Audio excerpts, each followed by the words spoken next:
ಅಂತ ಹೇಳಿ ಪ್ರತಿಕ್ರಿಯೆ ಗಣ್ಯರನ್ನು ಕೇಳ್ತಾ ಇದೀವಿ. ಒಂದು ಪ್ರಿಂಟ್ ಪಾರ್ಕ್ ಅಸೋಸಿಯೇಷನ್ ಅಧ್ಯಕ್ಷರಾಗಿರ್ತಕ್ಕಂಥ ಮತ್ತು ಉದ್ಯಮಿಗಳ ಒಕ್ಕೂಟದ ಸಂಘದ ಅಧ್ಯಕ್ಷರಾಗಿದ್ದಂತಹ CR ಜನಾರ್ದನ್ ನಮ್ಮ ಜೊತೆ ಮಾತಾಡ್ತಾರೆ. ನಮಸ್ಕಾರ ಸರ್. ನಮಸ್ಕಾರ ಸರ್, ಇವತ್ತಿನ ಬಜೆಟ್ ತಮಗೆ ಏನ್ ಅನ್ಸುತ್ತೆ ಸರ್? ಸಿದ್ದರಾಮಯ್ಯನವರ 17ನೇ ಬಜೆಟ್ ಪ್ರೆಸೆಂಟ್ ಮಾಡಿದ್ದಾರೆ. ಒಂದು ಸ್ಟೇಟ್ಸ್ಮನ್ ಬಜೆಟ್ ಅಂತಲೇ ಹೇಳ್ಬೋದು. ಆಲ್ರೌಂಡ್ ಡೆವಲಪ್ಮೆಂಟ್ಗೋಸ್ಕರ ನೀರಾವರಿ ಆಗ್ಲಿ, ಶಿಕ್ಷಣ ಕ್ಷೇತ್ರ ಆಗ್ಲಿ, ಮತ್ತೆ ಕೈಗಾರಿಕಾ ಕ್ಷೇತ್ರ ಆಗ್ಲಿ, ಎಲ್ಲ ಕ್ಷೇತ್ರಕ್ಕೂ ಅನುದಾನ ಒಂದು ಬಜೆಟ್ ಅಂದಾಜು ಬಟ್ಟಿ ಖರ್ಚು ಆಯವ್ಯಯಗಳನ್ನ ಮಂಡಿಸಿದ್ದಾರೆ. ಒಂದು ಅದಕ್ಕೆ ನಾವು ಶ್ಲಾಘನೆ ನೀಡಲೇಬೇಕಾಗುತ್ತೆ. ಇದು ಇನ್ನೂ ಹೆಚ್ಚಿನ ನಿರೀಕ್ಷೆಯಲ್ಲಿದ್ದಂತ ಕೈಗಾರಿಕೆಗೆ ಸ್ವಲ್ಪ ನಿರಾಶೆ ಆಗಿದೆ. ಆದ್ರೆ ಮಹದಾಯಿ ಯೋಜನೆ ಮತ್ತು ಆಲ್ಮಟ್ಟಿ ಯೋಜನೆ ಮತ್ತು ಮೇಕೆದಾಟು ಯೋಜನೆಗಳನ್ನ ಮುಂದುವರಿಸೋದಕ್ಕೆ ಅವರಿಗೆ ಬಹಳಷ್ಟು ಅನುಕೂಲ ಸಿಕ್ಕಿದೆ. ಸುಪ್ರೀಂ ಕೋರ್ಟ್ ಅಲ್ಲಿ ಅವ್ರು ಗೆದ್ದಿದ್ದಾರೆ. ಅದರಿಂದ ಮೇಕೆದಾಟು ಬೇಗ ನಡೆಯುತ್ತೆ ಅಂತ ಹೇಳಿ ಅವರು ನೀರಾವರಿ ಬಗ್ಗೆ ಹೇಳಿದ್ದಾರೆ. ಮತ್ತೆ ರೈತರಿಗೆ ಬಡ್ಡಿ ರಹಿತ ಸಾಲ ಕೊಡ್ತೀವಿ ಅಂತ ಹೇಳಿದ್ದಾರೆ. ಮತ್ತು ಉಪಕರಣಗಳನ್ನ ಸಲ್ಲಿಸ್ತೀವಿ ಅಂತ ಹೇಳಿದ್ದಾರೆ. ರಾಜ್ಯದ fiscal deficit, revenue deficit 1 lakh crore ಇದೆ. ಅದು within the provision of deficit budget ಅನ್ನೋದಕ್ಕೆ ಅವ್ರು ಹೇಳ್ತಾರೆ. ಇರ್ಬೋದು. ರಿಸೋರ್ಸ್ ಎಲ್ಲ ಸೇರಿಸಿದ್ರು 3,25,000 ಕೋಟಿ ಆಗ್ತದೆ. ಇನ್ನು 1 ಲಕ್ಷ ಕೋಟಿಯಷ್ಟು ಅವರಿಗೆ ಸೆಂಟ್ರಲ್ ಗವರ್ಮೆಂಟ್ ಮತ್ತೆ ಇದರಿಂದ ಬರ್ಬೇಕಾಗ್ತದೆ. ಅದು ಬರೋದಿಲ್ಲ, ಸಾಲ ಮಾಡ್ಲೇಬೇಕು. ಸಾಲ ಮಾಡಿದ್ರೆ ಈಗ 8 ಲಕ್ಷ ಕೋಟಿ ಮೀರುತ್ತೆ ಸಾಲ. ಅದರಿಂದ ಅವರು ಉಪಾಯವಾಗಿ ಇದನ್ನ ನಡೆಸಬೇಕು ಅನ್ನೋದು ಒಂದು ಜಾಣ್ಮೆಯಿಂದ ಮಾಡಿದ್ದಾರೆ. ಅದನ್ನ ನಾವಿನ್ನೇನು ಕ್ರಿಟಿಸೈಸ್ ಮಾಡ್ಲಿಕ್ಕೆ ಆಗೋದಿಲ್ಲ, ಒಪ್ಕೊಳ್ಳೇಬೇಕಾಗ್ತದೆ. ಯಾರಿಗೂ ಬರ್ಡನ್ ಮಾಡಿಲ್ಲ. ಬ್ಯಾಲೆನ್ಸ್ಡ್ ಬಡ್ಜೆಟ್ ಮಾಡಿದ್ದಾರೆ. ಅದರಿಂದ ನಾವು ಶ್ಲಾಘನೆ ನೀಡಲೇಬೇಕಾಗ್ತದೆ. ವಿಪಕ್ಷಗಳು ಅವ್ರ ಪಾಡಿಗೆ ಅವ್ರು ಮಾಡದ. ಬಟ್ ವಸುಧಾಮೃತ ಅಂತ ಒಂದ್ ಮಾಡಿದ್ದಾರೆ. ಅದು ಹಿಂದೆ ಬಿಜೆಪಿಯವರು ಭೂಚೇತನ ಅಂತ ನಮ್ಮ ಯಡಿಯೂರಪ್ಪನವರು ಮಾಡಿದ್ರು. ಅದನ್ನ ಇವರು ಬೇರೆ ರೂಪದಲ್ಲಿ ತಗೊಂಡ್ಬಂದಿದ್ದಾರೆ. ಆಗ್ಬೋದು, ಅದೇನ್ ತೊಂದರೆ ಇಲ್ಲ. ಯಾವ ಭೂಮಿನಲ್ಲಿ ಯಾವ ಬೆಳೆ ಬೆಳೆದ್ರೆ ಹೆಚ್ಚಿನ ರೈತರಿಗೆ ಅನುಕೂಲ ಆಗುತ್ತೆ ಅನ್ನೋದು ಒಂದು ರಿಸರ್ಚ್ ಇನ್ಸ್ಟಿಟ್ಯೂಟ್ ಇದ್ದಂಗೆ. ಆರ್ಟಿಫಿಷಿಯಲ್ ಇಂಟೆಲಿಜೆನ್ಸ್ ಮಾಡಿಕೊಟ್ಟಿದ್ದಾರೆ. ಇದೊಂದು ಪ್ರೋಗ್ರೆಸಿವ್ ಬಡ್ಜೆಟ್. ಈಗಿನ ಕ್ಷಣದಲ್ಲೇ ಎಲ್ಲಾ ಕಾರ್ಯರೂಪಕ್ಕೆ ಬರುತ್ತೆ ಅಂತ ಹೇಳಕ್ಕಾಗೋದಿಲ್ಲ. ಮುಂದೆ ಅಭಿವೃದ್ಧಿ ಕಾರ್ಯಕ್ರಮಗಳಿಗೆ ಪೂರಕವಾಗಿದೆ ಅಂತ ಹೇಳಿ ನಾನು ಬಡ್ಜೆಟ್ ನ ಶ್ಲಾಘನೆ ಮಾಡ್ತೇನೆ. ಅಂದ್ರೆ ಈಗ ನೀವು ಬಿಸ್ನೆಸ್ ಮನ್ ಎಲ್ಲವನ್ನು ಕೂಡ ಬಿಸ್ನೆಸ್ ಆಗಿ ನೋಡ್ತೀರಾ. ಈಗ ಅಂದ್ರೆ ಒಬ್ಬ ಸರ್ಕಾರ ಈಗ ಎಲ್ಲ ಯಾರಿಗೂ ಹೊರೆ ಹಾಕಿಲ್ದೇ ಇದ್ರು ಕೂಡ ಇದು ಎಕ್ಸಿಕ್ಯೂಷನ್ ಚಾಲೆಂಜಸ್ ಇದೆ ಅಂತ ತಾವ್ ಹೇಳ್ತೀರಿ. ನಾವು ಕೂಡ ಅದನ್ನ ವಿಶ್ಲೇಷಣೆ ಮಾಡಿದಾಗ ಚಾಲೆಂಜಸ್ ಇದೆ ಅಂತ ಹೇಳಿದೀವಿ. ಸೊ ಈ ಚಾಲೆಂಜ್ ಗಳನ್ನ ಮಾಡೋದಕ್ಕೆ ತಾವು ಮುಖ್ಯಮಂತ್ರಿಗೆ ಏನು ಸಲಹೆ ಕೊಡ್ತೀರಾ ಮ್ಯಾನೇಜ್ ಮಾಡಕ್ಕೆ?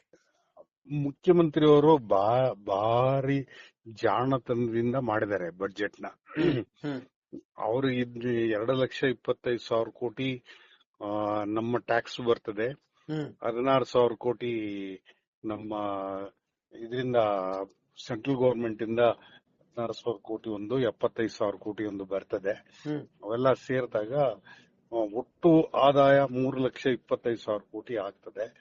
ಸುಮಾರು 1 ಲಕ್ಷ ಕೋಟಿಯಷ್ಟು ಸಾಲ ಆಗ್ತದೆ ಅಂತಂದೇಳಿ ಇವತ್ತಿನ ಜನಕ್ಕೆ ಏನ್ ಬೇಕಾಗಿದೆ ಅನ್ನೋದನ್ನ ನೋಡಿ ಅಭಿವೃದ್ಧಿಗೋಸ್ಕರ ಅವರು ನೀರಾವರಿಗೋಸ್ಕರ ಮಾಡಿದ್ದಾರೆ.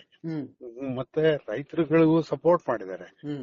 ಕೈಗಾರಿಕೆಗೆ ಇನ್ನೂ ಬೇಕಾಗಿತ್ತು, ಟ್ಯಾಕ್ಸ್ ಜಾಸ್ತಿ ಕಲೆಕ್ಟ್ ಆಗ್ತಿತ್ತು. ಕೈಗಾರಿಕೆಗೆ ಸ್ವಲ್ಪ ಉತ್ತೇಜನ ಕೊಟ್ಟಿದ್ರೆ ಜಾಬ್ ಎಂಪ್ಲಾಯ್ಮೆಂಟ್ ಅದೆಲ್ಲ. ಬಟ್ ನಮ್ಮ ಮನೇನೆ ನಾವು ಮೇಂಟೈನ್ ಮಾಡಕ್ಕಾಗಲ್ಲ ಅಂತದನ್ನ ಸಿದ್ದರಾಮಯ್ಯನವರು 7 ಕೋಟಿ ಜನಕ್ಕೆ ಪೂರಕವಾಗಿ ಬಡ್ಜೆಟ್ ಅನ್ನು ಪ್ರೆಸೆಂಟ್ ಮಾಡಿದ್ದಾರೆ ಅಂತಂದಾಗ ನಾವ್ ಮೆಚ್ಚಬೇಕಾದ್ದೇ ತಾನೆ. ಯಾವುದೇ ಮುಖ್ಯಮಂತ್ರಿ ಆಗ್ಲಿ ಇಷ್ಟು ಕಷ್ಟಪಟ್ಟು ಒಂದು ಬಡ್ಜೆಟ್ ತಯಾರು ಮಾಡಿದಾಗ ನಾವು ಅವ್ರನ್ನ ನಿಜಕ್ಕೂ ಒಂದು ಶ್ಲಾಘನೆ ನೀಡಬೇಕಾದಂತ ಒಂದು ಕರ್ತವ್ಯ ಇದೆ. ನಮ್ಗೆ ನಮ್ಮ ಒಂದು ವೈಯಕ್ತಿಕ ಜೀವನದಲ್ಲಿ ನಮ್ಮ ಆಡಳಿತವೇ ನಾವು ಸರಿಯಾಗಿ ಮಾಡ್ಲಿಕ್ಕೆ ಆಗೋದಿಲ್ಲ. ರಾಜ್ಯದ ಆಡಳಿತ ಸುಮಾರು 7 ಕೋಟಿ ಜನಗಳ ನಿರೀಕ್ಷೆಗೆ ಬಿಟ್ಟಿದ್ದಂತದ್ದು. ಅದನ್ನ ಸಿದ್ದರಾಮಯ್ಯವರು ಚೆನ್ನಾಗಿ ನಿಭಾಯಿಸಿದ್ದಾರೆ. ಅಲ್ಲ, ಇಷ್ಟೆಲ್ಲ ಈಗ ನೀವು ಒಳ್ಳೇದೇ ಹೇಳ್ತಾ ಇದ್ದೀರಾ, ಆದ್ರೆ ವಿರೋಧ ಪಕ್ಷಗಳು ಮಾತ್ರ ಖಾಲಿ ಚೊಂಬು ಹಾಗೆ ಹೇಗೆ ಅಂತ ಹೇಳ್ತಾರೆ. ಇದೇನು ಖಾಲಿ ಚೊಂಬ, ಅರ್ಧ ಚೊಂಬ, ಅಥವಾ ಹೇಗೆ ಸರ್? ಈಗ ಇದು ಚೊಂಬು ಇವ್ರೊಂದ್ಸಲ ತೋರ್ಸಿದ್ರು ಸೆಂಟ್ರಲ್ ಗವರ್ಮೆಂಟ್ಗೆ, ಅದಕ್ಕೆ ಅವ್ರು ತೋರ್ಸಿದಾರೆ ಅಷ್ಟೇ. ಟಿಟ್ ಫಾರ್ ಟ್ಯಾಟ್ ಅಷ್ಟೇ. ಚೊಂಬು ಅಂತ ಹೆಂಗ್ ಹೇಳ್ತೀರಾ? ಯಾವ ರೀತಿ ಹೇಳ್ತೀರಾ? ಯಾವ ರೀತಿ ನಿಮ್ಗೆ ಚೊಂಬು ಬಿಜೆಪಿ ಅದೇ ಪ್ರಶ್ನೆ ಕೇಳಿದೆ, ಹೆಂಗ್ ಹೇಳ್ತೀರಾ ಇದು ನೀವು ಅಂತೇಳಿ. ಜಸ್ಟಿಫೈ ಮಾಡೋದೇನಿದೆ? ನೀವು ಎಲ್ಲಾ ವಲಯಗಳಿಗೂ ಮಾಡಿದ್ದಾರೆ. ಮತ್ತೆ ಮದ್ಯದ ರೇಟ್ ನೀವು ಯಾವಾಗಲೂ ಜಾಸ್ತಿ ಮಾಡ್ತೀರಾ ಅಂತಂದ್ ಹೇಳಿದಾಗ, ಆಯ್ತು ಬ್ರೆವರೀಸ್ ನಾವು ಮುಟ್ಟೋದಿಲ್ಲ, ನೀವೇ ಮ್ಯಾನುಫ್ಯಾಕ್ಚರರೇ, ನೀವು ಡಿಸ್ಟಿಲರೀಸ್ ಅವರೇ ಡಿಸೈಡ್ ಮಾಡ್ಕೊಳ್ಳಿ ಹೇಳಿದ್ದಾರೆ. ಬೆಂಬಲ ಬೆಲೆ ಕೊಡೋದಕ್ಕೆ ಮಾಡಿದ್ದಾರೆ. ಶಿಕ್ಷಣ ಕ್ಷೇತ್ರದಲ್ಲಿ ಭಾರಿ ಇದೆ. ಮತ್ತೆ ಶಕ್ತಿ ಯೋಜನೆ ಆಗ್ಲಿ, ಗೃಹಲಕ್ಷ್ಮಿ ಯೋಜನೆ ಆಗ್ಲಿ, ಅವಕ್ಕೆ ಯಾವ ಕಡಿಮೆ ಮಾಡಿಲ್ಲ.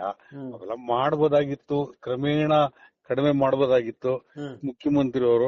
ಆದ್ರೆ ಹೈಕಮಾಂಡ್ ನ ಒಂದು ತೀರ್ಮಾನ ಇರುತ್ತಲ್ಲ, ಒಂದ್ ಕಡೆ ಹೈಕಮಾಂಡ್, ಒಂದ್ ಕಡೆ ಸಾರ್ವಜನಿಕರು, ಒಂದ್ ಕಡೆ ವಿಪಕ್ಷ, ಒಂದ್ ಕಡೆ ಶಾಸಕರು, ಎಲ್ಲರನ್ನು ಮೆಚ್ಚಿಸಿ ಮಾಡ್ಬೇಕಾದಾಗ ಕಷ್ಟ ಇದೆ. ಆದ್ರೂ ಅವ್ರು ಎಲ್ಲರನ್ನು ಮೆಚ್ಚಿಸೋ ರೀತಿನಲ್ಲಿ ಮಾಡಿದ್ದಾರೆ. ಒಟ್ಟಾರೆ ನಾನು ಅವರು ಮಾಡಿರ್ತಕ್ಕಂತ ಒಂದು ಬಡ್ಜೆಟ್ ಅನ್ನ ಟೀಕಿಸೋದಕ್ಕಿನ್ನ ಸರಿದೂಗಿಸಿದ್ದಾರೆ ಅಂತ ಹೇಳ್ತೀನಿ. ತಾವು ಬೆಂಗಳೂರಿನವರು, ತಾವು ಬೆಂಗಳೂರಲ್ಲಿ ನೋಡ್ತಾ ಇರ್ತೀರಾ, ಬೆಂಗಳೂರು ಬಹಳ ಭರಪೂರವಾದ ಉಡುಗೊರೆ ಕೊಟ್ಟಿದ್ದಾರೆ ಅಂತ ಹೇಳ್ತಾ ಇದಾರೆ. ತಾವು ಗಮನಿಸಿದಾರೆ ಸರ್? ಬೆಂಗಳೂರಿಗೆ ಈಗ ಮೊದಲು ಕೊಟ್ಟಷ್ಟೇ ಕೊಟ್ಟಿದ್ದಾರೆ, ಅದ್ರಲ್ಲಿ ಏನ್ ತಪ್ಪೇನಿಲ್ಲ. ಒಂದು ಮೆಟ್ರೋ ಇನ್ನು 40 ಕಿಲೋಮೀಟರ್ ಜಾಸ್ತಿ ಮಾಡಿದ್ದಾರೆ.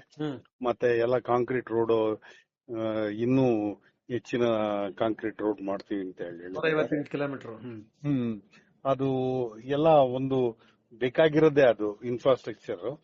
ಅದನ್ನ ಕಟ್ ಮಾಡಿಲ್ಲ ಅವರು. ರಿಂಗ್ ರೋಡ್ಗೆ 450 ಕೋಟಿ ರೂಪಾಯಿ ಕೊಡ್ತಾ ಇದಾರೆ. ಅದು ಟನಲ್ ರೋಡ್ ಕೂಡ ಮಾಡ್ತಾ ಇದಾರೆ. ಇವರು ಮೊದಲು ಹೆಬ್ಬಾಳಿಂದ ಸಿಲ್ಕ್ ಬೋರ್ಡ್ ಇತ್ತು, ಈಗ KR ಪುರಂ ಇಂದ ಮೈಸೂರು ರೋಡ್ ಮಾಡಿದ್ದಾರೆ. ಅಲ್ಲಿಗೆ ಒಂದು ಕಂಪ್ಲೀಟ್ ಸರ್ಕಲ್ ಆಗ್ತದೆ ಬೆಂಗಳೂರಿನಲ್ಲಿ. ಅದು ಒಂದು ಮೆಚ್ಚಬೇಕಾದಂತ ಕಾರ್ಯಕ್ರಮನೇ. ಅದನ್ನ 45,000 ಕೋಟಿ ಅವ್ರು ಏನು ಅಂದಾಜು ಮಾಡಿದರೆ ಕ್ರಮೇಣ ಅದು ರಿಲೀಸ್ ಆಗುತ್ತೆ. 3-4 ವರ್ಷದಲ್ಲಿ ಆ ಟನಲ್ ರೋಡ್ ಮಾಡೋದು ಅದೆಲ್ಲ ಚೆನ್ನಾಗ್ ಆಗ್ತದೆ. ಅವರು ಯಾವ ರೀತಿನಲ್ಲಿ ಅವ್ರನ್ನ ಇದನ್ನ ನಾವು ಟೀಕೆ ಮಾಡ್ಲಿಕ್ಕೆ ಆಗ್ತದೆ? ಎಲ್ಲರೂ ಟೀಕೆ ಮಾಡೋದ್ರಲ್ಲಿ ಸಂತೋಷ ಪಡ್ತಾರೆ. ಟೀಕೆ ಮಾಡದಲೇನೆ ಅವ್ರಿಗೆ ಸೂಕ್ತವಾದ ಮಾರ್ಗದರ್ಶನ ನನಗ್ ತಿಳಿದಂಗೆ ಅವ್ರು ಕೆಲವು ನಾವು ಸಂಘ ಸಂಸ್ಥೆಗಳು ಕೇಳಿದ್ವು. ಅಲ್ಲ, ಇದು ಬಿಸಿನೆಸ್ ಕಾರಿಡಾರ್ ಬಹಳ ಇಂಟ್ರೆಸ್ಟಿಂಗ್ ಅನ್ಸುತ್ತೆ. ಅಂದ್ರೆ 73 ಕಿಲೋಮೀಟರ್ ಬಿಸಿನೆಸ್ ಕಾರಿಡಾರ್ ಪ್ಲಾನ್ ಮಾಡಿರೋದು.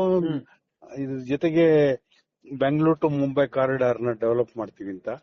ಆ ಒಂದು ಕಾರಿಡಾರ್ ಡೆವಲಪ್ ಮಾಡಿದಾಗ ನಿರುದ್ಯೋಗ ಸಮಸ್ಯೆ ಒಂದು 60% ಅಷ್ಟು ನಿರುದ್ಯೋಗ ಸಮಸ್ಯೆ ಇದಾಗತ್ತೆ. ರಾಜ್ಯಕ್ಕೆ ಏಳಿಗೆ ಆಗತ್ತೆ, ಸಿಕ್ಕಾಪಟ್ಟೆ GST ಬರ್ತದೆ.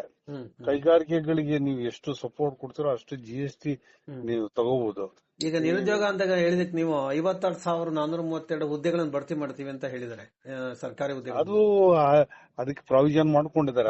ಖಾಲಿ ಇರ್ತಕ್ಕಂಥ ಆಲ್ರೆಡಿ ಅದು ಅಲೋಕೇಟೆಡ್ ಅದು 10,000 ಕೋಟಿ ಖರ್ಚಾಗ್ತದೆ ಅವೆಲ್ಲ ಫಿಲ್ಅಪ್ ಮಾಡ್ಬೇಕಾದ್ರೆ. ಅದು ಎಲ್ಲ ಕ್ವಶನ್ ಇಟ್ಕೊಂಡು ಮಾಡಿದ್ದಾರೆ. ಇದರಲ್ಲಿ ರೈಲ್ವೆಗಳಿಗೆ ದುಡ್ಡುಗಳು ಕೊಟ್ಟಿದ್ದಾರೆ. ಮತ್ತೆ ಎಲ್ಲೆಲ್ಲಿ ಕ್ಷೇತ್ರದಲ್ಲಿ ಗ್ರಾಮೋದ್ಯೋಗ ಆಗ್ಲಿ, ಮತ್ತೆ ಇದು ಸ್ಕಿಲ್ ಟ್ರೈನಿಂಗ್ಗೆ ಆದ್ಯತೆ ಕೊಟ್ಟಿದ್ದಾರೆ. ಆಗ್ತದೆ. ಇಷ್ಟು 1 ವರ್ಷದ ಅವಧಿನಲ್ಲಿ ಮಾಡಬೇಕಾದ ಕೆಲಸನ ಮಾಡಿದ್ದಾರೆ. ಬಹುಶಃ ಇದಕ್ಕಿಂತ ಹೆಚ್ಚಿನ ನಿರೀಕ್ಷೆ ಮಾಡೋದು ನಮ್ದು ತಪ್ಪಿರ್ತದೆ. ಸರಿದೂಗಿಸಿದ್ದಾರೆ ಅಂತ ಹೇಳ್ಬೋದು. Yes sir. ರಾಜ್ಯದ ಆಯವ್ಯಯನ ಬ್ಯಾಲೆನ್ಸ್ಡ್ ಸಮತೋಲಿತ ಬಜೆಟ್ ಅಂತ ಕರೆಯಬಹುದು ಇದನ್ನ. ಸಮತೋಲಿತ ಬಡ್ಜೆಟ್ ಅಂತ. ಅವಾಗ ಸ್ವಲ್ಪ ಕೇಂದ್ರದ ಬಡ್ಜೆಟ್ ಹೋಲಿಸಿದಾಗ ಹಲೋ ಸರ್, ಕೇಂದ್ರದ ಬಡ್ಜೆಟ್ ಹೋಲಿಸಿದಾಗ ರಾಜ್ಯದ ಬಡ್ಜೆಟ್ ಅದೇ ರೀತಿನಲ್ಲಿದೆ. ಇವರು ವಿಕ್ಟೋರಿಯಾ ಆಸ್ಪತ್ರೆ ಹೆಸರನ್ನ ಚೇಂಜ್ ಮಾಡಿದ್ದಾರೆ, ಶಾಂತವೀರ್ ಗೋಪಾಲ್ ಗೌಡ್ರ ಹೆಸರು ಇಟ್ಟಿದ್ದಾರೆ. ಇಟ್ಸ್ ಓಕೆ, ನಾವ್ ಯಾವ್ದು ಅದನ್ನ ತೆಗೆದಾಕ್ಲಿಕ್ಕೆ ಆಗೋದಿಲ್ಲ. ಮುಖ್ಯಮಂತ್ರಿಯವರ ಆಸೆ ಏನಿದೆ, ರಾಜ್ಯದ ಆಸೆ ಅದೇ ಇರುತ್ತದೆ. ಮಾಡಿದೆ, ಜನಕ್ಕೆ ಮೆಚ್ಚುವ ರೀತಿನಲ್ಲೇ ಮಾಡಿದ್ರೆ ನಾವು ಬೇರೆ ಅದಕ್ಕೆ ರೂಪುರೇಷೆ ಕೊಡುವಂತದ್ದೇನಿಲ್ಲ. ಸ್ಟೇಟ್ಸ್ಮನ್ ಬಡ್ಜೆಟ್ ಅಂತ ಹೇಳೋದು. Statesman budget. Thank you sir, ಮಾತಾಡಿಕ್ಕೆ ಧನ್ಯವಾದಗಳು ಸರ್. ನಮಸ್ಕಾರ. ಓಕೆ, ನಮಸ್ಕಾರ.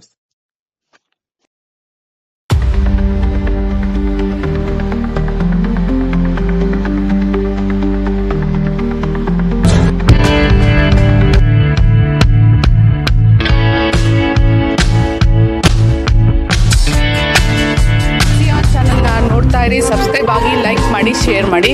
ಮುಕ್ತ ಪತ್ರಿಕೋದ್ಯಮವನ್ನು ಬೆಂಬಲಿಸಿ.